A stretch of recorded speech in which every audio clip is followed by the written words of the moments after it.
Rahmatullahi wa barakatuh odeeffannoo jajjabdu har'a nu qaqqabde Jawaar Muhammad waa'ee faannoo maal jedhe kan jedhu irraas waan baay'ee dubbanna jechuudha. Faannoon Wallagga keessatti maaltu ta'e jennaan yeroo kaleessaa kaaftee nafxanyaan iyyaa jirti kan jedhus irraa dubbanna. Hundi keessan warri maatii kiyya taatan baga nagaan dhuftan, warri maatii kiyyan ta'in Dr. Abdussee keessan like subscribe gochuudhaan maatii nuuf ta'a. Egaa kabajamtootaaf jaalatamtoota hordoftoota keenya odeeffannoon nuti qaqqabnu odeeffannoo amma nu qaqqabde odeeffannoo jajjabdu. Jawaar Muhammad kanaan dura waa'ee faannoo maal jedhee ture? Faannoon amma maal godhaa jira? Wallagga keessatti maaltu adeemaa jira kan jedhu irraa fi TikTok irratti uummata Wallaggaa gargaaruudhaaf qeerroon akkamitti jirti kan jedhu irraa dubbanna jechuudha. Egaa kara dubbii keenyaatti utuu deeminiin dura viidiyoo tokko kan TikTok kanarraa siifachii deeme Oromoon muudii itti qabataa jiru tokkos isin daawwachiifna. Hundi keessanuyyuu subscribe like godhaatii dubbii keenyatti utuu hin ceeniin dura yoo isin like gootan nama baay'ee bira gahaa jechuudha. Ergaan keenya egaa Oromoo kiyya baay'ee isin jaalanna baay'ee isin kabajna. Akkuma beekamu guyyaa guyyaatti wama raajii dhageenya jechuudha. Erga kaleessa guutuutti TikTokiin akka jiruun faannoo TikTokiitiin dhiphifamee jira jechuudha. Uummanni keenya dhumee jira. Mootummaan nu fixee jira. Shimallis Abdiisaa nama keenya nama 30 ol ajjeese. Kan nu ajjeesaa jiru shanee otoo hin taane mootummaa Bilxiginna Abiyyi Ahmad jedhanii iyyuu jalqaban jechuudha. Wanti kun faannoon tadaraaja'ee Bahar Daar yookiin Gondariin qofatti ijaaramee jiru jechuudha. Faannoon amantii keessa seenee jira. Faannoon amantii Ortodoksii warra naannoo Amaaraa keessatti ijaaramee jira. Lola giccitii yookiin karaa hundaan injifatamanii dheengadda waa'ee masqala addabaabayitiin lola kaasuudhaaf jennaan harkatti bishaan obaafame jechuudha. Oromoon tokkummaa waan qabuuf masqala addabaabayiin kan hundumaati. Wanti wal lolamuuf hin jiru, wanti dubbatamu hundinuuyyuu Itoophiyaa wanti ta'e irratti arreeffachuu danda'a, irratti iideffatuu danda'a. Kun lola wahii waa'ee amantiif amantii jidduutti kaasuu hin jiru jedhanii jalaa fashaleessinaan amma immoo ofii jaraatii uummata dhaqanii Wallaggaan keessatti fixanii duunee jirra jedhanii lola kaasuuf giccitii walakkaa uummataatti lola kaasuudhaaf cinqamaa jiru. Garuu milkaa'uu hin dandeenye.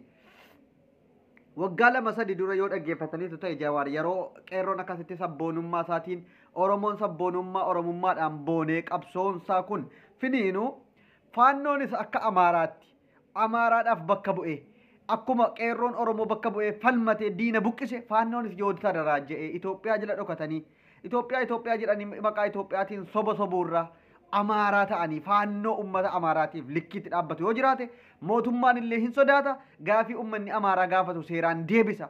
Of hidhachuu qaba. Ofii isaatii of daraaja'uu qaba jedhe. Faannoon of ijaaruun rakkoon qabu garuu faannoo warra amantii keessa dhokachuudhaan faannoo warra sobee amantii Ortodoksii dahoo godhachuudhaan uummata diiguudhaaf Itoophiyaa keessatti lola kaasuudhaaf uummata nagaa ajjeesee ofii isaatiif mootummaadha yookiin shaneedha jedhee inni jedhu kana seeratti dhiyeessuu qaba jechuudha. Faannoo tokkoffaan Mirat Haab kan jedhanu namicha lummuutti halkanii guyyaa waahii lolaa malee waahii yoo bicuu sintirii jedhame waahii lolaa qofitti labsaa oolu mootummaan callisee ilaaluu hin qabu. Dhugaa jirtu walitti himna. Namichi kun qeesiis miti. Uummanni keenya Oromoon irraa baree jira. Warri amma qeesiidha jedhee jala fiigu warruma Gondareef Goojjamee Mirat Haab kan jedhanu namicha halkanii guyyaa Facebook irratti waahii lolaa qofitti waahii adda addaa waahii masqala addabaabaayii qofaasaa oolu sun amantii Ortodoksiis bakka bu'e miti. Uummanni amantii Ortodoksii bakka buufate hin jiru.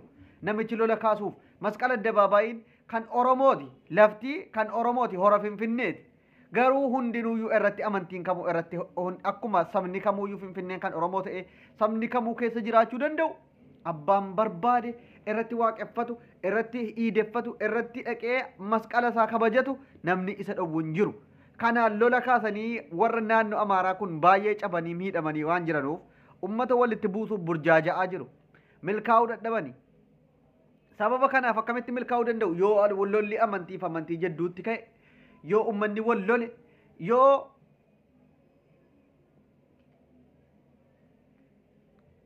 yoo amantiidhaaf amantii walitti bu'ame qofittiidha milkaa'uu danda'u. Hin dandeenye amantiidhaan walitti buusuu dadhaban. Ammoo TikTokii kanarratti viidiyoon tokko maal jedha beektu?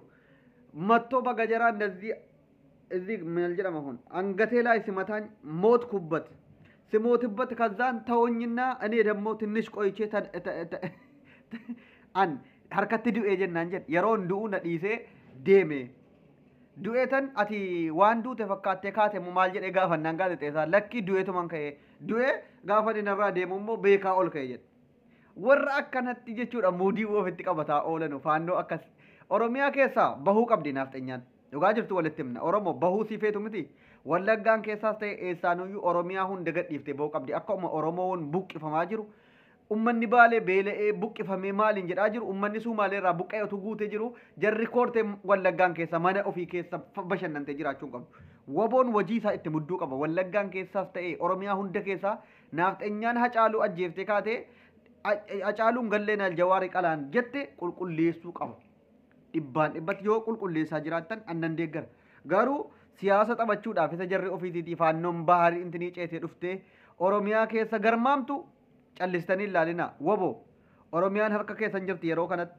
callistanii ilaalina yeroo isin goondar irraa kaatee dhufte ummata wallaggaa buqqiftu isin callistanii ilaaluun qabdan wallaggaan erga harka keessan jiraatte ummanni oromoo wallaggaa keessaa du'uun qabu dhugaa walitti muun firooman kutu otuu isin wallaggaan keessa hidhattanii dhannoo guutuudhaan harka keessan jirtu ummata wallaggaa faannoon bahar daarirraa ka'ee dhufee buqqisa jechuun sheemii guddaadha maqaa keenyaafuyyuu kun akka gorsaatti kabachiisaa wallaggaan oromiyaan kan nagaa jirti jechuun hin danda'amu baatus akka wallaggaa kanatti buqqaatee qaniitti faannoon naqee ummata nagaa ajjeese mana irratti gubee qabeenya saamaan jiru garuu waboon kan inni jiru wallaggaan keessa isin waan hojjechuu qabdanu dhibbaan dhibbatti harka keessan galfattanii wallaggaan guutuu intini gochuu qabdu asirratti immoo kan hin dubbachuu barbaadu gargaarsi gidduu kana hin godhama sababa akka wantiin sirreeffamaa jiruuf obsinee ta'aa jirra ummata wallaggaa buqqa'ee manarraa buqqifamee magaalaa keessa intini jedhaa jiru gargaarsa gochuudhaaf qophii hunda xumurree jirra waan ta'eef kunillee waan gammachiisaadha ummanni oromoo tiiktookii irraa baay'ee nama gammachiisa tokkummaan inni qabu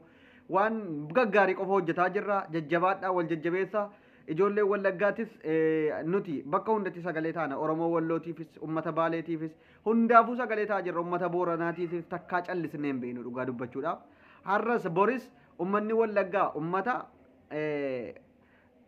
uumamaan utuu hin taane yookiin intiniidhaan iyyuu rakkinaa lolaatiin malee ummanni kun warqii qaba damma qaba buna qaba ummata nama biraayyuu gargaaruu danda'u garuu sababa lollachi keessatti deemaa jiruuf ummanni kun rakkataa jira sababa kanaaf woboof jabeessa woboon jabeeffamuu qaba dhibbaan dhibbatti faannoo intini jettee oromiyaa keessa fiidu kan akka miraata'aaf jettanuun kana likkiitti galchuu qaba mootummaan yoo dhuguma jirra jettan mootummaan biyya keessa jirra yoo jettan faannoo maqaa amantii da'oo godhatee lummuuxxii Itoophiyaa keessatti ummata lolaaf lola walitti kaasuudha halkanii guyyaa iyyu kan seeratti dhiyaachuu qabaan isiniin jedha egaa warri maatii kiyyan ta'in maatii koo ta'uudhaan viidiyoon kun akka hunda keessan bira ga'uuf subscribe like naaf